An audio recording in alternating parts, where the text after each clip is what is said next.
Attorney Rigal, sa ilawom sa revised rules on evidence, nagsulti nga generally, bisag kinsa, any person can be witness, pero naay controversial witness nga gipresenta sa proceedings nga mao si Ramil Madriaga. Siya ba, attorney, makonsidera nga bugat nga witness aron nga i-impeach si VP Sara? As of now, no, dili ko ni siya matawag og heavy or decisive nga witness. Even current reporting around the hearing shows that his credibility has been challenged on the grounds of inconsistencies. And those attacks on his reliability are not trivial side issues. Okay, from an evidentiary standpoint, the problem with Ramil Madriaga is that he appears to have stretched himself too thinly. Kana bang daghan ra kaayo siya giangkon nga storya? Daghan ra kaayo siya giangkon nga involvement. And when a witness paints himself as being present everywhere, knowing everything, and participating in too many involved or moving parts, the testimony starts to invite skepticism rather than confidence. So, mabuak na niya na iyang testimonya, kay daghan na kay siya kanabang involvement ba? You question it, and once the testimony is broken, then he becomes a witness who is not built by consistency. He is not built by restraint, corroboration, and internal coherence. On that score, Madriaga, at least for now, looks more like a contested witness rather than a cornerstone witness, on my opinion. Oo. Diri sa pangutana, attorney, no, nga una nagyangkon sa Commission on Audit nga ilahang gibasura ang appeal sa Office of the Vice President sa paggamit no, sa confidential funds. Unsay mahitabo ani kanus sa makonsidera kadunay anomalya o corruption sa confidential funds? Kanimang kung notice of these allowances, let us always remember that administrative ni siya, ha? Dili ni siya a showing of guilt. An adverse COA opinion or COA act is not yet equivalent to a finding of corruption.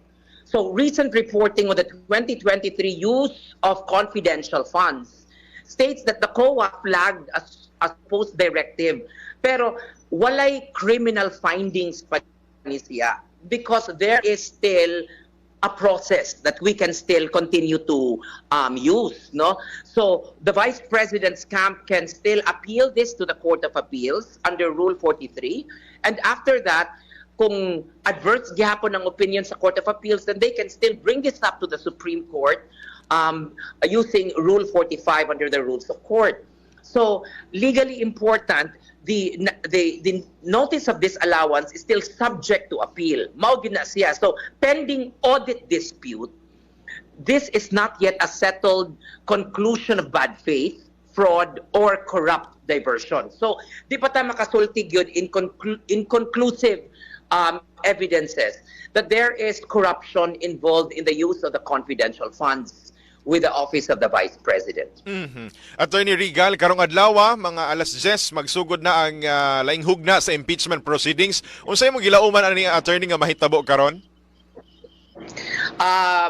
Kaning ato ang I am very sad, no, that the Duterte family will be facing two very crucial cases today. First is the impeachment proceedings that will continue with the House Committee on Justice, and second will be the determination of the jurisdiction for the drug war of the former President Rodrigo Duterte. So ang akong gilauman karon based on current reporting, ang ato ang nakita karon sa hearing, the House hearings have already moved through earlier stages, and today's hearing is focused on issues including alleged unexplained wealth and related financial records.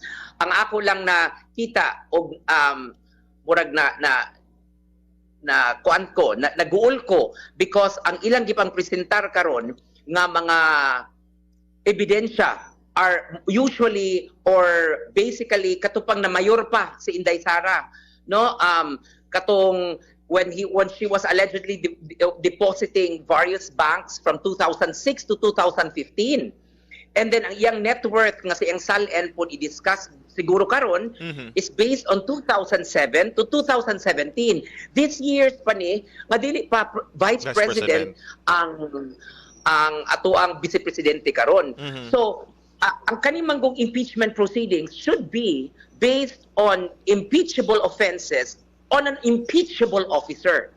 So dapat unta mo focus sila karon sa pagka-Vice President ni Vice President Sara Duterte. Pero di ako nisultihan nga dili ni siya admissible ang ilang gipangbuhat.